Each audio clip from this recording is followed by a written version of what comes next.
The broadcast is now starting. All attendees are in listen-only mode.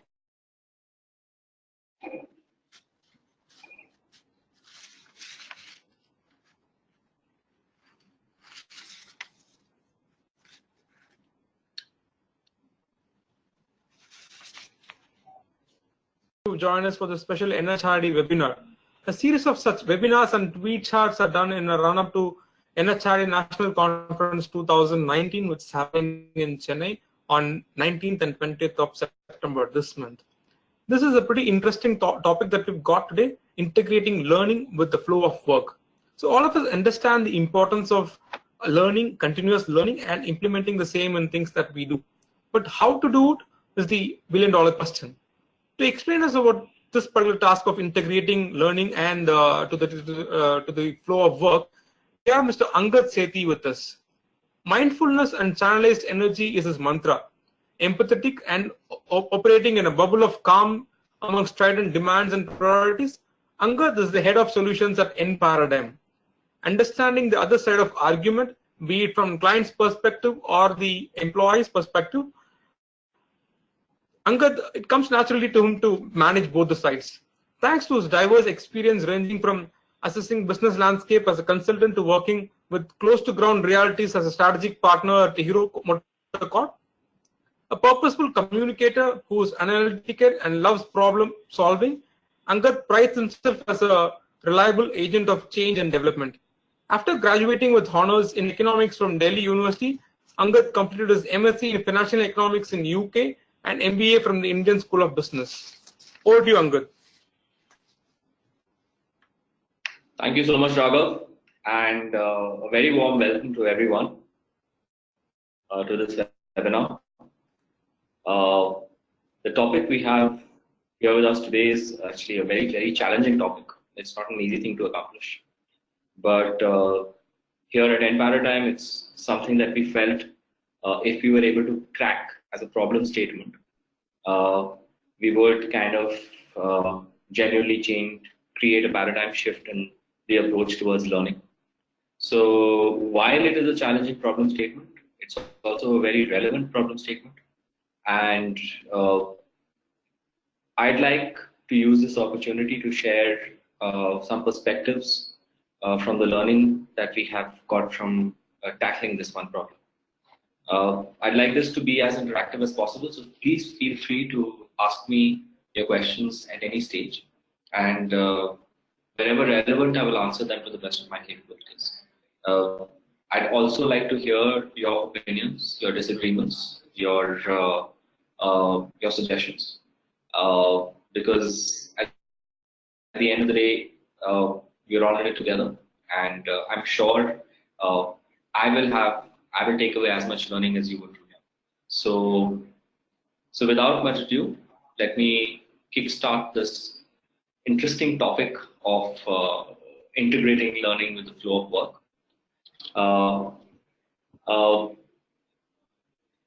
If you asked me a few years ago, maybe this thought would never occur to me, because when we look at managing and developing talent and using various mediums of learning to drive that change, the first thing that comes to mind always is, how do I get my participant to give me his or her mind share? How do I get them to either be in the classroom, attend the workshop? If attend the workshop, then be in the classroom, not look at their phone. If it is an e-learning module, how do I get them to actually engage with the content? How do I get them to, talk to each other about the content, talk to each other about the learning? And how do I get them to separate from themselves from their day-to-day activities and take a step back to invest their energy to reflect and to, introspect and grow? That is a problem statement that each and every one of us here in the L&D, space has been trying to solve. But a year and a half ago, we had an epiphany here at nParadigm. we reversed the problem and said, consumption is becoming the talking point for most of our clients, and their proxy to impact is becoming consumption, because consumption is something that is easier to measure.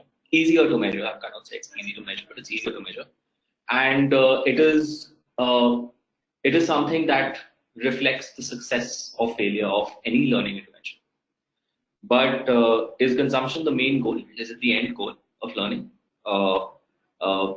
If we ask ourselves that question, the answer is probably not. The end goal of learning, as we have understood it here at Paradigm, has been translating learning into impact, or making learning work, as we say. And in order to do that, consumption becomes very important. But if you look at it the other way, is there an opportunity for us to enable our target audience to keep switching while between learning and work as they progress? Would that be something that would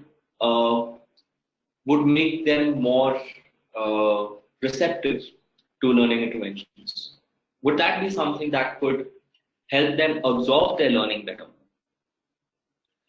That one problem statement is what we call the problem of integrating learning with the flow of work. So for now, the discussion points of webinar are just going to be, how do we transition from consumption to impact? What are the key tenets that we have understood from the point of view of integrating learning with the flow of work? The micro challenges and the macro challenges, and I'll elaborate on them a little later. And the fundamental concept of learning by doing. So I don't know if questions will come to me via text or via voice. So I guess they'll come to me via text, because I see a chat window here. So please feel free to ask me anything during this course. And I don't know whether what I have said is fully been absorbed, so I'll just continue anyway. So yes, so let us talk about transitioning from consumption to impact. Before we do that, I'd like to highlight three pieces of 3 points that kind of lay out the context for what we are trying to do here. Okay. First of all, the reality is that there are varied responses to different mediums of learning. No one element can drive outcomes across functions, across levels of an organization, across different learning objectives. Different learning objectives, different functions, different levels, different business models. They respond to different mediums of learning. So that is one reality. Okay. Second is that the pace of change that we see today across industries is rising. Not only that, the duration of time each individual spends in a given organization is reducing. So both at an individual level and at an organization level, there is a growing need to make learning work today, not tomorrow, not who will this person become 10 years down the line, or who will be becoming the organization 10 years down the line. No, today, maybe in the next week, maybe in the next month, or maybe at least within the same year, learning must work. And that is the context, and that is the reality which we face today. In that reality, it's important to question whether learning consumption is indeed the end goal of learning interventions.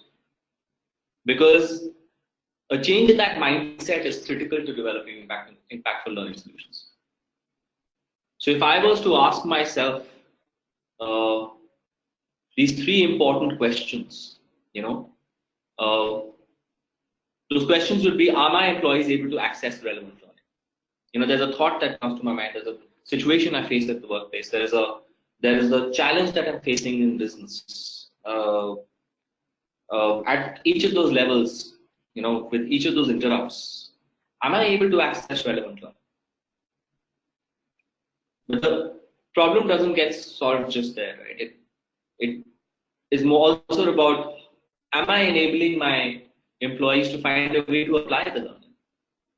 The application of the learning is what drives outcomes for most businesses, right? So that is the question that also needs to be answered. And thirdly, and most importantly, given the context of this topic, the question that comes up is, can they attend to work priorities without compromising on learning? And can they attend to learning without compromising on work priorities? Is that, you know, is that integration complete? Is it synergized? Does it not cause disrupts for either learning or for work? And that, again, is the answer which we are seeking. I mean, we're seeking the answer to that question. When we talk about, you know,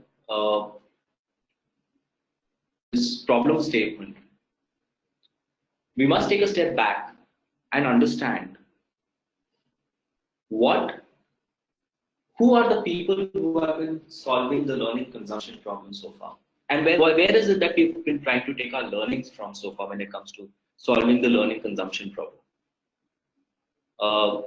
Here at nParadigm, and also I'm sure in other learning companies, the thought has been to look at other content marketers. The thought, we have tried to gain learnings from, you know, the WhatsApps of the world and Googles of the world and the Facebook of the world. And how do we drive consumption? How do we drive engagement? How do we get our participant to remain on that one page? Yes, we have to develop engaging content. It has to be relevant. It has to be interactive. It must be seamless. It must be easy to access. It must be friction-free. All those things. But in pursuit of solving for all those problems, I think we went a little wrong because we started looking at learnings from content marketers. And the objective of content marketers is actually to get people as much time as possible in consuming the content. But if you think about it, in corporate learning, that is not the idea. The idea is not to get participants to spend as much time as possible in consuming the content. The idea is to actually get them to spend as little time as possible in consuming the content and as much time as possible on application of the learning.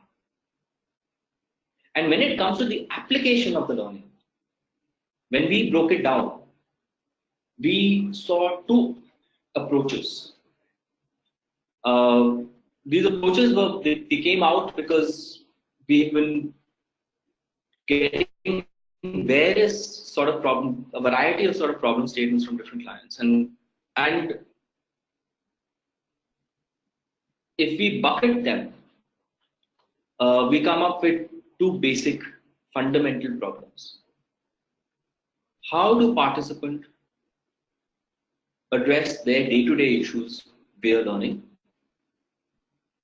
which we call the micro approach, and how do participants address some key competency gaps via learning? If I had to give an example of the micro problem and the macro problem, a micro problem would be something like, you know, I'm at my work today. I've come in. It's about 10 o'clock in the morning. I planned out my work, and suddenly my boss calls me and my client calls me. and they are very irate and they are very unhappy with me, and they've given something to me that they've given some work to me that has completely disrupted my schedule. And how do I deal with this one problem? What do I do? To me, that's a tactical day-to-day issue. There is a learning solution in place. There is a mindset required. There is a framework with which you can solve for that. And is it something that I can access easily, immediately, and tide over this fundamental, small, simple day-to-day problem that I face? And can I apply that framework today? Can I apply that learning today? That is what we call the micro approach. A macro approach would be something like, I'm managing a team of say 25 people. Some of them are getting good results, but I'm not happy with the progress that my team has made. We haven't hit our numbers, for example, and I see an opportunity to enhance the productivity of my team as a whole.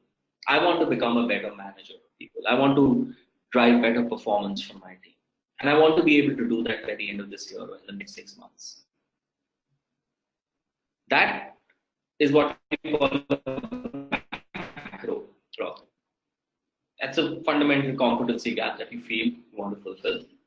And you want to be able to do this by learning, but also by implementing and executing by the end of the year. So again, application. But here the application time horizon of that application is a little wider, it's a little longer. So I will take this opportunity to explain some use cases of around these two micro approach and the macro approach to integrating learning with the flow of work. And I'd love to hear from you. I'd love to get questions from you around these two approaches and around the use cases that I'm about to share. So yeah, please feel free. Let me just share my screen. So hold on.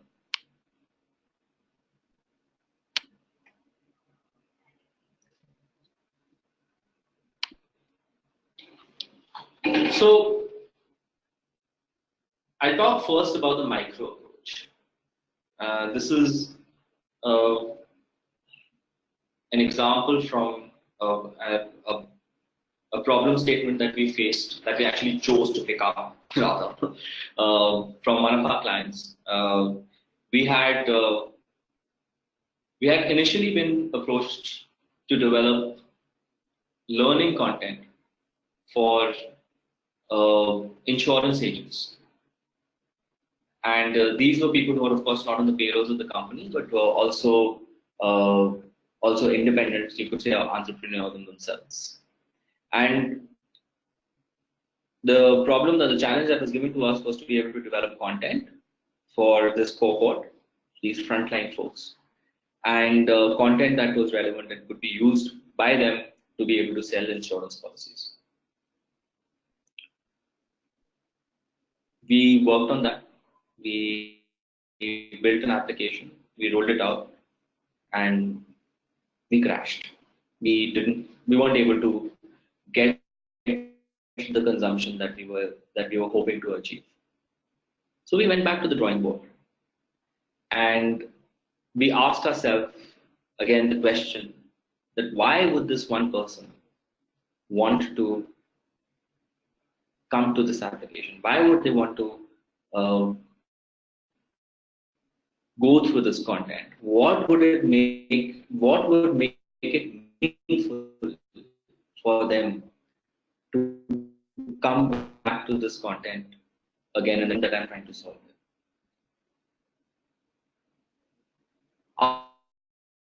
After having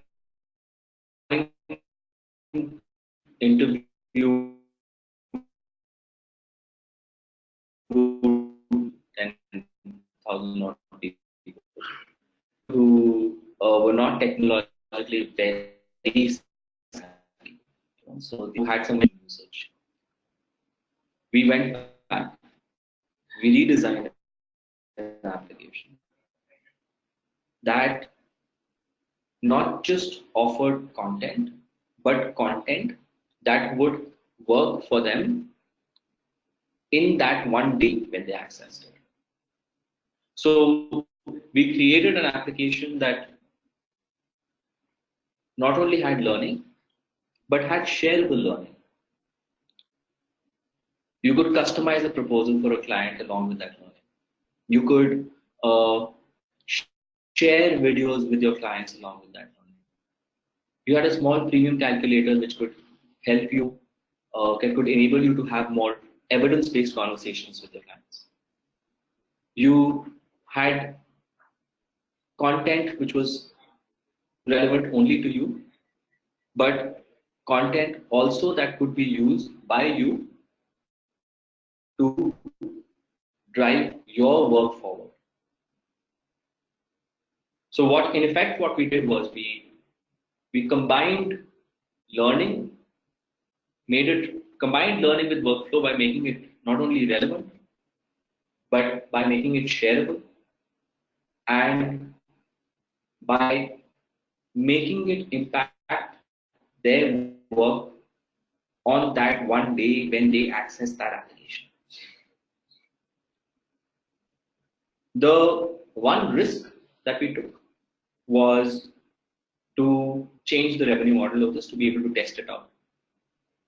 And the revenue model was that we would ask the participant, that is the target audience, that is the insurance agent, to pay for this application themselves.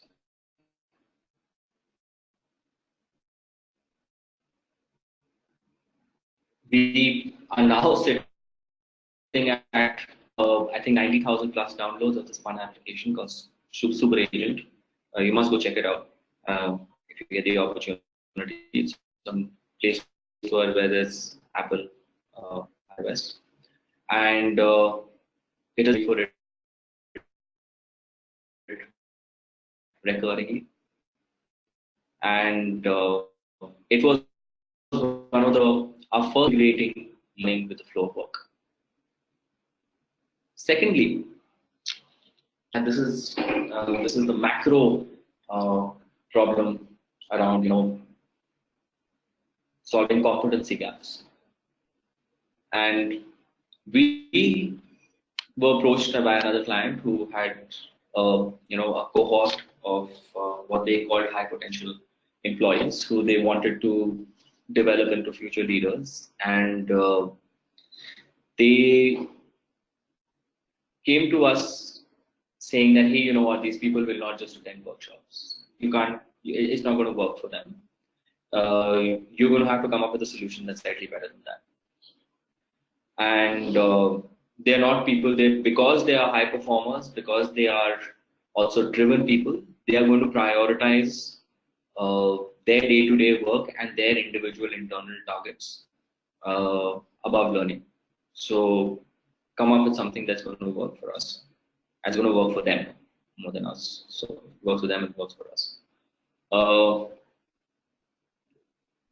So we went back and we looked at the various elements of learning that we could use in combination to make this a meaningful exercise for that target audience. So we started out with helping each individual in that cohort to assess themselves with the help of our tools and our professors, our trainers, and identify a relevant and appropriate development plan, a path for each of themselves. So while there's a cohort of 45 odd people, everyone gets assessed and everyone develops an individual plan of growth for that period of time. It could be 6 months, 8 months, 1 year. And that is how we begin. We then leveraged our proprietary to drive workshops which reflected their working reality. So the idea of the tool was to get them to take decisions that were close to the decisions that they take in their day-to-day work. And through the process of that decision making, get them to reflect on the mental models which they use to to drive their KRAs at their workplace. And our facilitators during those simulation exercises would help them identify gaps in their mental models. And through meaningful ideas that were relevant to them, that could be applied, they help them plug those gaps. The idea was that at the end of the day, I can go back to my workplace fully aware of what are the 2-3 things that I want to do that will help me drive results over the next 2 months, 3 months, 4 months, quarter, or the next half year. That was followed by a guided development plan, not a development plan for the individual was already in place, but a guided project plan. So you had the learning, you had a plan for yourself as an individual, you had some learning, and then you were guided to execute that learning at your workplace. And remember, that is what these people were vying to do, right? They wanted to. They are people who are driven. They want to achieve things. They don't want to sit in a classroom and just listen to stuff. They want to drive some stuff, and that is where we guided them. So we had these project guides as a part of our learning journey, who would continuously connect with these participants over the course of, like, on a monthly basis, over the course of 3 months, 4 months, 5 months, on the projects that they had identified with these people. And I'd like to give you like a sample journey for this sort of a cohort that we did. These are people sitting in manufacturing teams. And so in the first 30 days, we sort of identified, assessed, and searched for any potential competency gaps that might exist in each individual. We did a one-to-one call with a coach to help them develop an individual development plan for themselves. Then we put them into a simulation-based workshop, followed by some nuggets which they could use to reinforce the concepts that they had learned in the workshop, followed by a workshop on Industry 4.0. How do you develop competitive advantage? How do you use analytics? And combine the learning from that to develop a project plan. And the next 3 months was more like a practicum. It was, you went ahead and you executed. And during the course of that execution, you were guided. By the end of it, when they came back, then there was a review of the individual development plan at the beginning of the entire intervention. And then we made further tweaks to that development plan if and when needed. And we set them on course for the rest of the learning journey. It was an incredible exercise in coordination, in connecting the dots between each intervention, between each connect, and ensuring that the different people who were driving these different programs were in touch with each other. And there was a coach along the way who was connected to the participants right through that journey. There was use of technology. There was an incredibly big problem of solving for the flow of information between different stakeholders. There was the challenge of keeping participants engaged, keeping the learning relevant, and ensuring they don't treat it like a tick in the box. And above all, there was the problem of integrating learning with the flow of work. We have achieved success in both super agent as well as this integrated learning solutions. But there is a long way to go. We are at it, and I think with more perspectives, with more conversations like these, hopefully conversations like these, collectively, we will be able to achieve a paradigm shift in this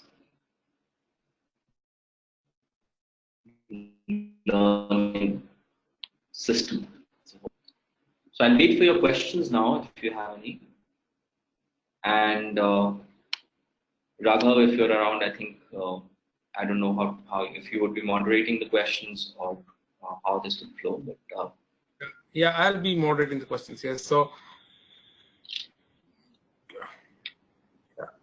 we already have one question, Angad. Sure. Yeah. 1 minute.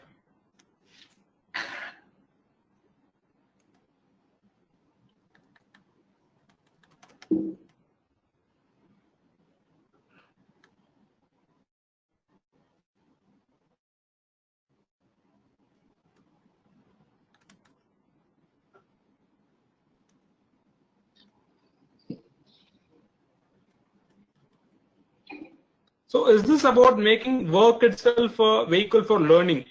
That's the question. By Venkat. Is this about making work itself a vehicle of learning?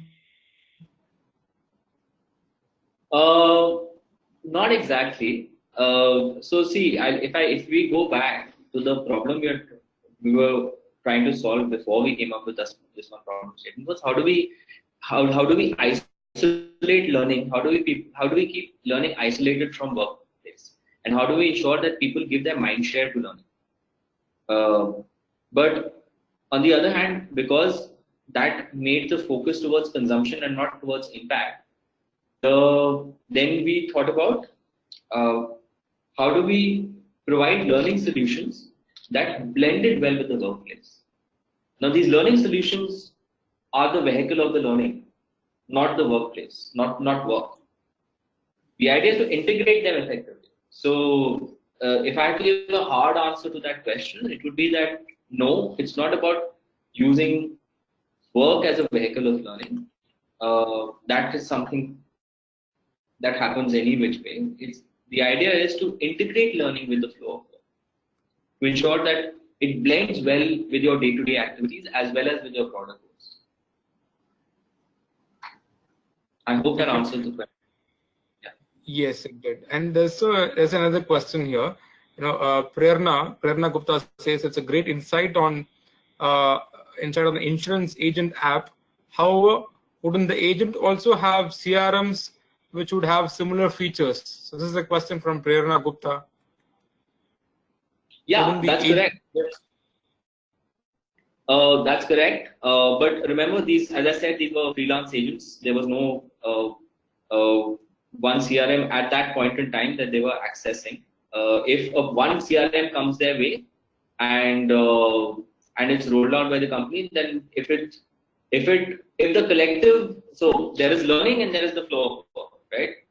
Collectively they work for that audience, and the proof of that having worked is the fact that these insurance agents are paying us on an annual basis. If they didn't find it meaningful, then they would have left. But yes, there could be CRM solutions to solve for some of their day-to-day needs. But maybe the reason why they're coming to us is because we are not just a CRM solution. We are actually a learning application that helps them solve for some of the problems that CRM can't solve for them. Yeah. Thank you. And there's also a follow-up question for the first one that you gave. So they say sure. learn by doing. I mean, they were not clear. Right. No, I understand that. I'm sorry, that could have been a little misleading. What I meant was that when you apply so instead of saying learning by doing, I should have probably said apply your learning effectively. Learn to apply what you gain as what you gain during these learning interventions. So what I mean is, when I say learning by doing, is that you get an idea, you get a thought that you find meaningful for you personally or in your professional space, and you embody that thought or idea by applying it. So when I say learning by doing, I actually mean that. I don't mean just do and then learn. I don't mean that. I hope that makes things clear. Yes, hopefully, yes. So there's another question by Darshini here. So how to apply learning with day-to-day work? How to do it with our routine work? That's a great question. So how we have been trying to solve for that problem is by ensuring that relevant learning is available to participants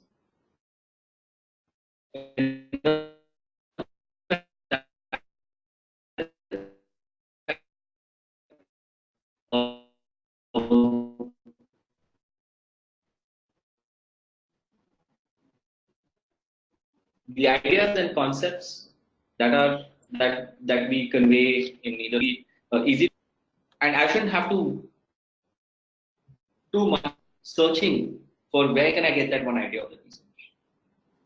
So some of the ways that problem is being solved through solutions which have built-in bots and apps that add meaningful concepts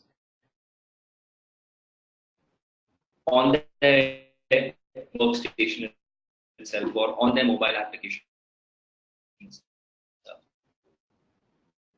So that is one of the ways that this problem is being solved.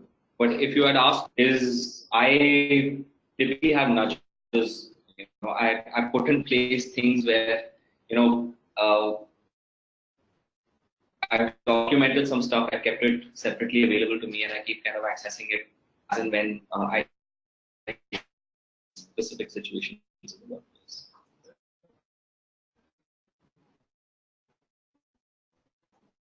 Yeah, thank you. There's one more question here. What is the distinction between content marketer and corporate learning? Between content marketer and okay, that's another good question. I addressed this, and what I'll elaborate on it a little more. So when we look at consumption of learning, some of the examples that we had, some of the operational examples that we had used to kind of apply were examples from organizations such as Google, Facebook, where the idea is to keep the possible, and that is a content marketer problem statement.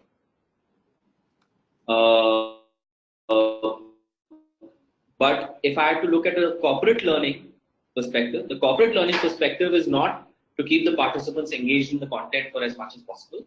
The corporate learning perspective is to ensure that the participant does not spend way too much time on the content, but spends as much time and energy as possible in application of the content, application of the learning from the content.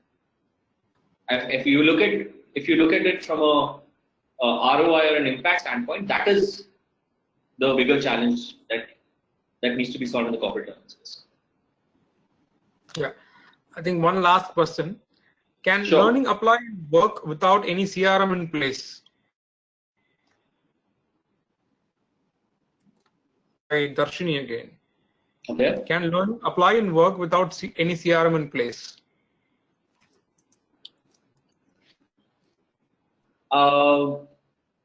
See, I think the objectives of CRM and of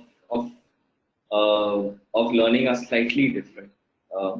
CRMs help develop intelligence and which in turn make decisions. But learning is a more, if I can call it, more personalized things, which requires individual motivations. Effective learning solutions tap into individual motivations. But one cannot say that if you have effective learning solutions in place, then you should do away with CRMs, because CRMs solve a broader problem of strategic decisions at an organization level that also need analytics and insights. So yeah, the two must exist for organizations to work profitably.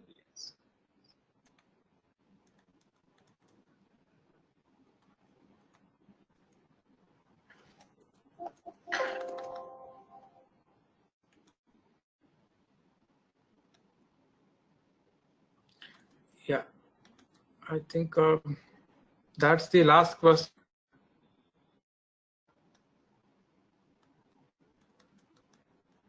Yeah. So thanks a lot, Ankit.